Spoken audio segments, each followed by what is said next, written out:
Hey everyone, welcome back to Karen's Crazy Kitchen. And let's make dinner, all right? So I'm gonna do mine in the multi-cooker. And I know you can use a slow cooker if you want. You could use a stock pot, our brilliant stock pot that Lynn used for the her pasta fagioli is perfect for this too. But I love to use my multi-cooker. And even as a single girl, I use this a couple of times a week. So I'm going to just adapt the recipe just a little bit, and I will show you how to do this. All right, so what I love about our multi-cooker is that I can use it as a burner too. So I'm going to set this on sear. This has 16 different settings. Your consultant will be happy to share everything with you about our multi-cooker. But this is an electric pressure cooker. If you've been afraid of going to pressure cookers, the electric is, you don't have to be afraid of them. They are so amazing. Because that's how I was. I never used a pressure cooker until Pampered Chef came out with this one. Didn't think I needed it, and now I don't know what I'd do without it. Anyway, so I'm going to set this to sear, and I can have this on low, medium, or high. So just like on your burners, you could use a low, medium, or I have it set on high. I'm going to press the button again, press it again, and now, come on. There we go. So now it's going to start warming up, okay? And so if you're going camping, or if you don't have a stove for some reason, maybe you're remodeling your kitchen, this is a great thing to have because you can make almost anything in it, all right? I personally like to pressure cook because I think it has more flavor. I think the pressure cooking infuses the flavor of your food. So this is how we do it. Now, I'm going to let this get hot, and I'm going to be adding 3 tablespoons of butter, okay? What I'm going to be using is our sauce whisk, and this sauce whisk is great. It has a silicone coil at the bottom. It's great for making roux, and I use it for mixing all kinds of things, but getting the fond off the bottom of your pan to make sauces and stuff, this is perfect for that, and it's great at high temperature. What's great about using this function too is it also warms up your pressure cooker, so it will come to pressure faster, and you'll see that as I get my soup. We probably won't finish the soup online here, or as part of this video, but I will be showing you all of that. Now, the recipe calls for chicken broth. This is a beef recipe, and again, as I mentioned before, you're the boss in your kitchen. I am using beef base. I love this beef base. I get it at Sam's Club. It adds so much flavor to anything that's beef. So instead of using chicken broth, I am using beef base with water, okay? It calls for 3 cups of milk. I am using our Easy Read measuring cup. What's great about these measuring cups is you don't have to bend over to check the measurement, all right? I'm short. For you tall people especially, it's great to look above. For me, it reduces, exercise for me, which is another story. All right, so my butter is melting here, and I'm going to just show you real quick. Notice that the stainless steel pan, I love this. I love that you can put this right in the dishwasher. I actually have an extra one of these because there are times I need to use it for something else too. Excuse me. All right, so now what I'm going to do is I'm going to take my flour. Notice I'm using my little jewelry again. This is our 3 tablespoon stainless steel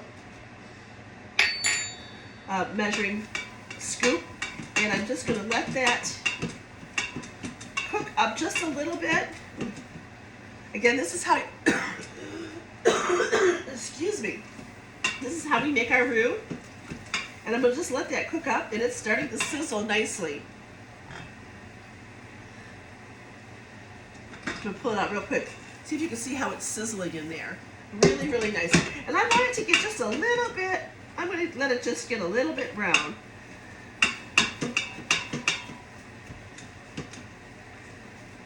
And then I'm going to add my liquid, and we're going to let that come to, just cook for 4 to 5 minutes and come to a nice saucy texture. All right, actually what I'm going to do, I'm going to take my base here, and I'm going to go ahead and put that in. I'm using our little, isn't that the cutest little scraper? Yeah, these scrapers are good to 650 degrees. They're guaranteed not to split, permanently stain, or curl. However, they are not blender proof. They very seldom get discolored. You know, the dishwasher safe. If you find that they are a little bit discolored because you're using tomato sauce or something, I use a little Clorox cleanup on them. Or you can even just put them out in the sun, and you'd be surprised how efficient that is to get them nice and clean. All right, so I'm just stirring up my. I want to show this. I want to show this to you. Look if you can tell how nice and hot that is. I wonder if I need a little bit more light. Oh, that maybe is a little bit better. All right, so I'm going to take my water, and I'm going to. I hope you heard that sizzle, and just let that come up to a little bit of a. I don't want it to boil too much yet. In fact, I'm going to go ahead and add my milk now. So before it gets too warm, I don't have to worry about it curdling. All right, so now I'm just going to let that go for a few minutes. This is really a hearty soup. And all right, so now the recipe called for rotini. Now I did try to follow the directions. Whenever I'm making a recipe for the first time, or I'm making it to show you how to do it, I do try to follow the directions. However, I was going to make the exception with beef bouillon because I feel real passionate about that. And the recipe calls for rotini. Well, Karen picked up rigatoni, but you know, it really doesn't matter. Pasta is pasta. And so, but it is a little bit bigger than rotini. The recipe calls for 1 cup. I'm going to live on the edge, and I am going to do 2 cups. And I don't know what I have to do with my shears, but anyway, so I'm going to take 2 cups of pasta and have that ready to put into my soup. Now, do you have our Twix-It Clubs? No, you don't want my necklace. Honestly, anybody can do my job. All right, I'm going to take my Twix-It clip and I'm going to put it right across here. Look, Greta, stop. She doesn't know we're ready. We're ready for prime time here. Our Twix-It clips are barrettes for plastic bags. Stop. And she's 5 months old. She doesn't know what stop it means yet. And anyway, so plastic. These are great for plastic bags. Gosh, there are so many uses for our Twix-It clip. If you have a Twix-It clip and you used them, comment it below and tell me what you use your Twix-It clip for. Some people use them for barrettes, honestly. All right, here we go. This is getting nice and thick. Now what I'm going to do is I'm going to take my meat mixture that I had frozen, and I'm going to put this into my little pot here, and I'm going to put this in, and I'm saving my cheese. Now what's going to happen, I'm going to let my soup cook, and I'm going to I'll tell you in just a second. I'm going to add this, my pasta. If I had good dogs, they'd come over and got what I just dumped on the floor. Oh my gosh, does this look great? I'm going to show this to you. Look at how good that looks going into the pressure cooker. All right, now I'm gonna cancel my sear function, and I'm gonna put my lid on. Notice how my lid, there's a little place for it to hook right here. I'm gonna put my lid on, and I'm gonna just press, and I'm gonna set it to custom. Now I use this to make pasta all the time, and I don't want my pasta to overcook. Really everything else is cooked in here, so I'm gonna just press enter, press the button, and I'm going to change my time to 5 minutes.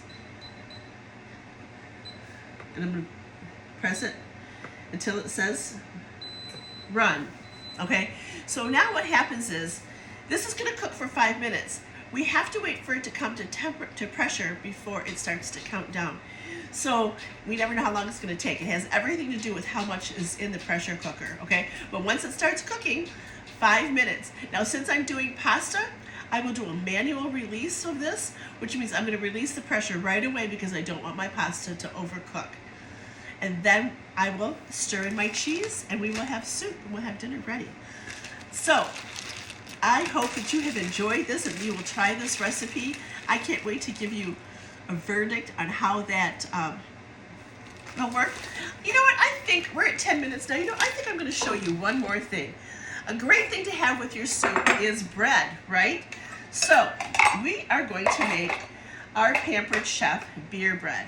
Now I don't drink beer, so I had to run next door and get a beer from my neighbor, Juanice, who does drink beer. And what I'm going to do is I'm going to take our beer bread. I'm going to take one of our bag openers here. What's great about this little thing is it has a blade right here. And I'm going to take this and just squeeze it across. And it opens up my bag. If I was going to save it, like I just did with the pasta, I could put that on and that would keep it. I love these. It's really handy. It has a magnet and it stays right there on the vent hood of my oven. I'm taking a package of our beer bread and I'm putting it into our batter bowl. How many of you have our batter bowl? I know it's a very popular item. And I call this the Bachelor Bowl. Beer, cereal, that's all they need. It's the handiest thing. You can bake it in. You can bake pancake batter in it the day before. It has a lid. Karen has no idea where the lid is at. You'll find that I'm really challenged when it comes to parts and things like that. Now the recipe calls for, with the beer bread, you can use any carbonated beverage. It's a 12-ounce can. And so I'm going to actually measure, my beer because this is a 16-ounce can. I guess some of you are going to call this alcohol abuse because I'm not sure what I'm going to do with the other 4 ounces. But so I just need 12 ounces of beer. I'm going to measure into my measure-all cup here. Not my measure-all cup, my 2-cup Easy Read cup. And I don't know, does beer stay like pop if you put the lid on it? Or can you drink it later? I don't know. And I won't find out. Now, I'm going to take my beer and I'm going to put it in with my mix. And I'm going to mix it up. And you guys, this is all there is to making this bread. That's it. And I have used, if you're from Michigan, I've used Vernors. I love Vernor ginger ale. I love it for that. I've also used lime seltzer and lime rind. I'll grate some lime rind in here. I've even heard of people using salsa and cheese. But I didn't want anything sweet to go with my soup. I did want to use the beer this time. This is the first time I've ever made it with beer. But I'm using our whisk tongs here. Now, this is mixed up beautifully with these. And it's great as a whisk. I do use this for my brownie mixes too. It will also use as a tongs. So if you like, they're strong enough to flip burgers with. Silicone, they're good to 650 degrees. And they clip together or apart. So really, really nice. These are our whisk tongs. I just whipped myself some. All right, so now what I'm going to do is I'm going to take my brownie pan. Now, if you don't have a brownie pan, you guys, I just made 120 triple layer brownies on Sunday for a function I did, donated. And all I'm doing is I'm using our extra large scoop here. Excuse me. And I'm going to just make them into little muffins. So you could certainly do a bread loaf pan if you'd like, or you can do little individual muffins. There are no rules. You are the boss in your kitchen. There you go. I could probably even get one more out of here. And, or I could even take, let me just add a little bit more to some of them. I probably could have done a better job of measuring my scoops too. But isn't that great? Look how fast that is. I got that all done while my soup is cooking. And these will cook in about 12-15 minutes. That is our beer bread. All right. So anyway, that's a great idea for dinner. And I thank you so much for joining us here this week for our freezer meal workshop. And I hope that you will try all the recipes and let us know what you think. All right. Have a great afternoon.